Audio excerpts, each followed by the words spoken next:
Hey everybody, I'm Dr. Scout from LGBT Health Link. Each week we bring you everything you need to know about our community's health. So let's get right to it. Let's find out what's hot in LGBTQ health for the week of April 25th, 2015. Our first story, a new study of conversion therapy found that while it isn't effective, it also had some unexpected benefits. People felt connected to others through the process and ended up at a point of self-acceptance, oddly. It looks like we need the love and connection part, but without the guilt and shame. Wait, so that's conversion therapy without the conversion part, which would mean maybe our queer youth need therapy. Oh, brilliant idea. Next up, this week we get interesting insights into our health from one of the first LGBT mortality studies. Researchers found adult women who had sex with women are at higher risk of suicide than other women, not surprisingly. Interestingly, adult men who had sex with men had no difference in suicide or HIV mortality than others. Also unexpectedly, women who had sex with women had no higher breast cancer mortality than others. I want to caution you that there need to be many studies on mortality to really draw conclusions. It would be hard not to have higher cancer rates considering our higher smoking rates. So please keep getting regular cancer screenings. Next up, BuzzFeed reports 2016 federal employee health plans are strongly encouraged to provide information on trans-related coverage, but not required to cover transition care. That said, the ban against providing such care was lifted just last July, and at least one plan in every state does cover hormones, therapy, and surgery.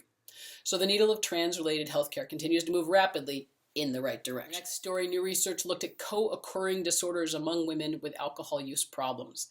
They found that lesbian and bi women were over 2 times more likely than other women to also experience drug use problems and over 50% more likely to also experience mental health problems.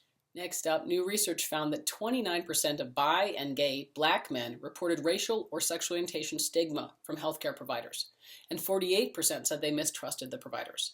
The more stigma, the less frequently these people went to their appointments, not surprisingly. We've said it before and we'll say it again, welcoming healthcare needs to be a priority. Next up, a new study of HIV-positive gay male smokers found that generalized smoking cessation messages are not very effective for our communities. This is something we've been saying for years.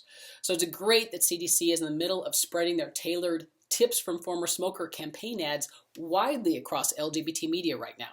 So we ask, have you spotted the gay HIV-positive ad yet in your local queer newspaper? Look for it, it could be there. Get free posters and visuals of these ads at lgbthealthlink.org. Next up is an exciting story. An amazing trans guy named Aiden might win the Men's Health Ultimate Guy contest, landing him a historic spot on the cover of the magazine.